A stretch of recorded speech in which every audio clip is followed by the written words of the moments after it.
What's up, guys? Today we're going to talk about one of my favorite topics, and that is the free rig slash Windbuster, right? So I'm a huge fan of the free rig. We talk about it a lot here, and inevitably when you talk about the free rig, for me, hand in hand, it goes with this rod right here. It's the Megabass Destroyer P5 Windbuster.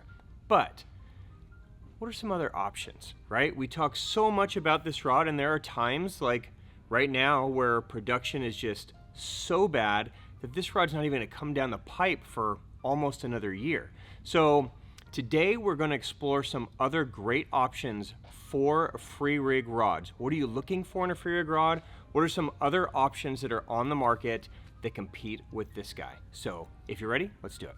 Welcome to the Hookup Tackle. The Hookup Tackle is the world's largest showcase of Megabass products, featuring baits and colors not found at any other dealer.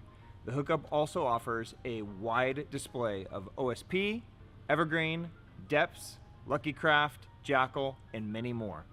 The Hookup Tackle is owned and operated by family, is staffed by guides and verified tackle nerds who love helping anglers elevate their craft. If you're in the Phoenix area, we'd love to have you stop by our showroom and check out the wonderful world of Megabass and the Hookup for yourself. If you shop online, there are almost 10,000 SKUs of Megabass products alone, with hundreds of other companies and new products being added daily. So next time you're looking for that hard to find bait, that color your fish have never seen before, or maybe you just want to elevate your game, look at thehookuptackle.com.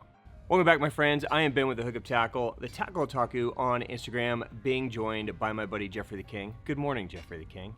Are you there? It's nice to see you. All right, same. We're the Hookup Tackle USA. Today we are going to talk about some free rig rods. Are you stoked for this topic, Jeff? Yeah. Okay. Why? The free rig is my favorite lure. Oh my God. And I'm not being held at gunpoint at all. Okay.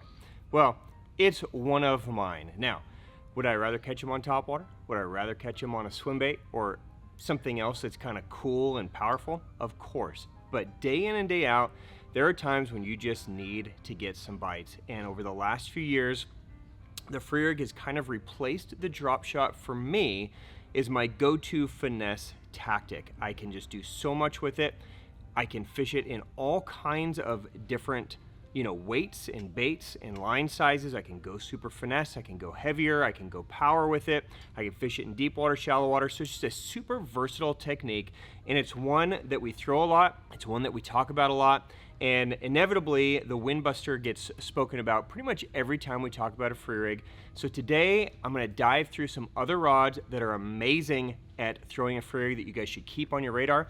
I don't know, maybe you're dying to have a Windbuster, but you know it's not going to come until spring 2023, right? Or maybe you're not a Megabass fan. You want something in a Loomis or a Daiwa or, who knows what, right? So today we're going to kind of dive through, we're going to dissect and find the best rods for free rigs throughout some different brands and some lines. So let's start first with the free rig and exactly what we're doing and why we want the rod to do certain things that a good free rig rod will do. So by now, most of you guys are familiar, I'm sure, with the free rig. It's essentially a Texas rig that instead of using a bullet weight, we're using a round eye drop shot weight. And the idea of that is by taking the weight off of the line, the weight will sink straight down, giving the bait freedom to move in a different way than a bullet weight necessarily, kind of like pulling it out. You also get a lot more accuracy with your presentations because you know exactly where this weight is going to fall. Instead of if it's a bullet weight gliding on the line, it's going to have a tendency to kind of glide in whatever direction it wants to glide. Now, behind the weight, you're going to have some type of soft plastic bait.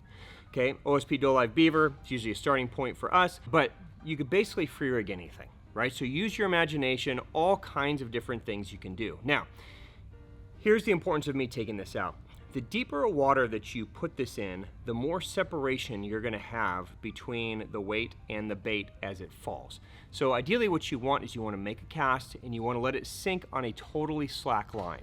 And when that happens, that weight's going to fall straight to the bottom and that bait's going to have a chance to really kind of just flutter and fall on its own and glide, and it's going to go whichever direction it wants to go. And sometimes it'll just go straight down, sometimes it might go off to the right, sometimes it might go off to the left, sometimes forward, sometimes back, right? But inevitably, when it lands, you're going to have separation of weight and bait, right? And if you do this right, once it's on the bottom, if you very lightly kind of move your rod, it gives you an opportunity to kind of crawl this bait back to the weight without moving the weight. And because it's not just going to fall in a straight line, it's going to go off to the side, it's going to go in different ways, you're giving your bait a chance to move in curves and bends, up and through, different ways than a traditional technique like a drop shot would be presented to a fish. Now, the other thing that's important to note about that is because of that separation from where the weight is to where the bait is, you want the rod to be very sensitive. Obviously, this is bottom contact fishing. So the higher the sensitivity, the better for all of us. But you also have all this separation, so you may feel a bite and that fish may be moving similar to a Carolina rig, where it's not like a jig bite where you're in direct contact with your hook at all times, and all of a sudden, thunk, your bit, that fish is right there where the bite was, right? With this, you have two different separations, so you're feeling a lot of times the weight, right? And the weight drag, and your bait may be somewhere else. So you may feel the bite of the fish, but your tension is actually maybe a foot or 2 feet or 6 feet or 8 feet away from that bait. So it's important on the hook set with a free rig that you kind of have a wind down in a big, fluid, kind of sweeping hook set, right? This is less of a sharp hook set like it would be on a jig, and more of a fluid sweep. Because sometimes, boom, right at the beginning of the hook set, you're driving the hook in and they've got it. And other times, they may have separated away from you, and you don't actually get them until the end of your hook set, right? So one of the things that I love about the Windbuster is obviously the sensitivity is really high. But the other thing is that this rod is a little bit more parabolic than a traditional jig and worm rod. Typically with a jig and worm style rod, the rods are very fast at the tip and then very powerful for the rest of the rod. This is a little bit different in that it bends a little bit more fluid through the midsection and less about all at the tip. And that's important for these longer sweeping hook sets, especially with lighter line. If I'm going down to 6 or 8 pound tests, I really need to make sure that rod is able to absorb that hook set, so I could still give a hard hook set, but it's still soft enough, I guess, at the rod to where it's not breaking off on my hook sets. Okay, so that's what I'm looking for. I'm looking for a powerful rod. Okay, it still needs to be strong because this is a weedless technique, so we've still got to go with a pretty powerful rod. But I need it to be a little bit different taper than a traditional jig and worm. I need to bend through the blank a little bit more just to give myself a little added cushion on my hook sets. So let's dive in. What are some other great options to the Windbuster? All right, so if I had to pick the next best rod on the market, for me, for throwing a free rig, there's no, Windbuster never existed, right? And this is, the ultimate rod to throw a free rig on. This is the one I'm going with. This is the Daiwa Steez AGS 7-1 medium. So it's called the Utility Player Spin is the name of this guy. Now, lure rating wise, it's right there, 3/16 to 3/4.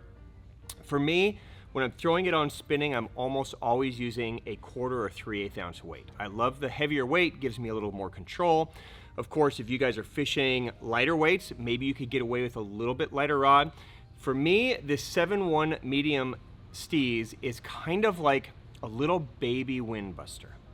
So it's slightly less powered than a Windbuster, which makes it a little crisper on some lighter sizes. So if you're predominantly throwing 1/4 ounce, maybe every once in a while going to 3/16, and maybe every once in a while going to 3/8, this rod might even be better than the Windbuster for you. If you're mainly throwing 3/8 and every once in a while going to half or once in a while going to 1/4, then the Windbuster is probably the better option. But this one can do all of it just as well. Just like the Windbuster, it has that nice, beautiful bend through the middle. It has a very similar build construction to the Windbuster, and it's that cross weave graphite. So it's gonna feel very similar. It's gonna have the sensitivity and the strength and the give that the Windbuster has, which makes it beautiful, right? Obviously the Steez are gorgeous looking. They're super light. We don't have to dive into a how amazing Steez are, but know that this is one that I would definitely have on the deck if this is in your lane and your price point. They're $550, so they're expensive. They're in that Windbuster pricing, but beautiful, beautiful rods. And in my opinion, probably the closest thing to that rod, almost identical, just slightly less powered than the Windbuster. That's the Steez AGS 7-1 medium, the utility player spin. Now, if you don't want to spend $500, but you want to stay in the Daiwa line, this is one that can definitely easily fill the void for you. This is the 7-3 rod. This is the drop shot shaky head underspin rod. Okay, so 3/16 to half ounce lure rating, but it's got a very similar kind of bend through that middle. So it's still fast, right? It's still very powerful, but the bend is going to be a little bit more gradual through the midsection. Now, it's not going to be as smooth of a taper as the Steez is going to be, just because of how these rods are built. This is more of a traditional graphite where it's running, from bottom to top all the way up. So it's going to be a little bit faster, a little bit more sped up, and less kind of give through the middle. But the taper is correct, and you can get into a rod for less than $200 and be super successful with the free rig. So that would be option number 2 for me. All right, let's jump over to the other obvious line of rods here if you're in the high end, and that is Loomis NRX Plus. Now, which NRX Plus lines itself closest to a Windbuster? I have played with all of these, and there are 2 that are very, very similar. In theory, you would probably think that an 852 or an 872 JWR would be the option. Both of these rods are amazing. I think the 852 is closer to a Windbuster, but both of these rods, because they're in the jig and worm rod, are very, very fast. Okay, so all of the bend, all of the taper is going to be at the tip, and then it's just power down through the rest of it, which is good and bad. It's great for what it was intended to do, which was kind of jig and worm, drop shot, tube, shaky head, that kind of stuff. Amazing, right? But for a free rig, I find that it's too fast. So you're gonna get the bite, you're gonna go to swing, and there's just not enough give through that midsection, and I find that I break off a lot of hook sets on these rods. So for me, in the Loomis line, this one is probably the closest one to a Windbuster. Now, similar to a Steez, I would say this is like a baby power of it. So this is the 822 SYR. So this is a shaky head rod. Now, this same idea can pretty much go across most brands' lines. So if you wanted to look at, say, a Megabass shaky head rod, the same idea would apply here.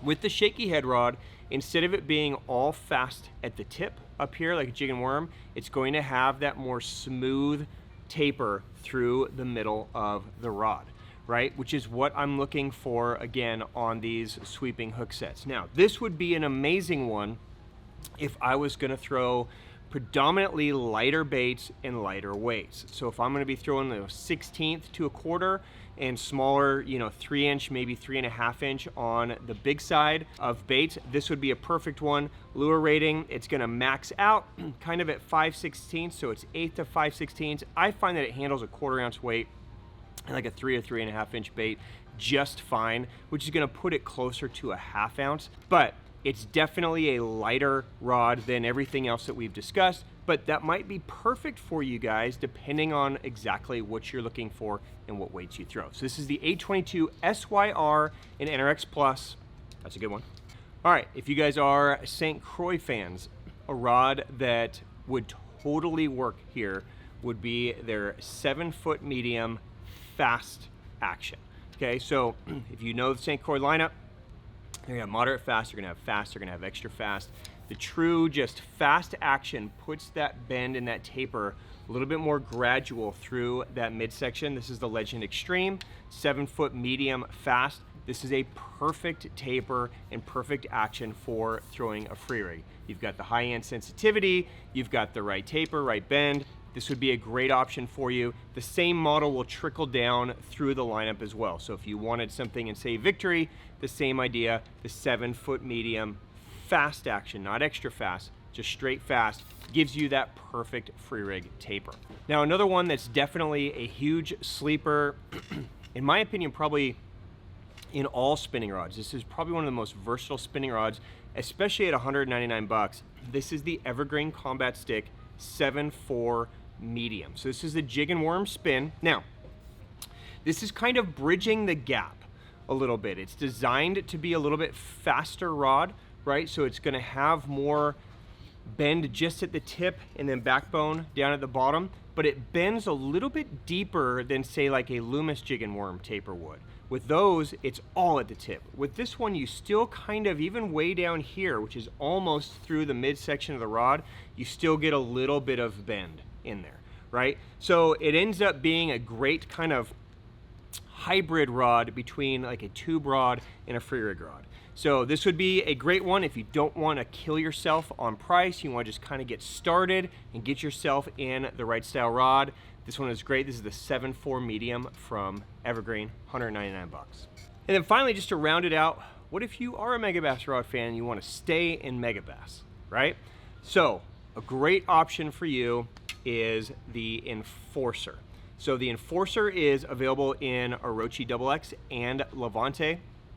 I prefer the Orochi version for bottom contact because it's a little bit crisper, it's a little bit more sensitive, and I want to feel everything I can possibly feel down there.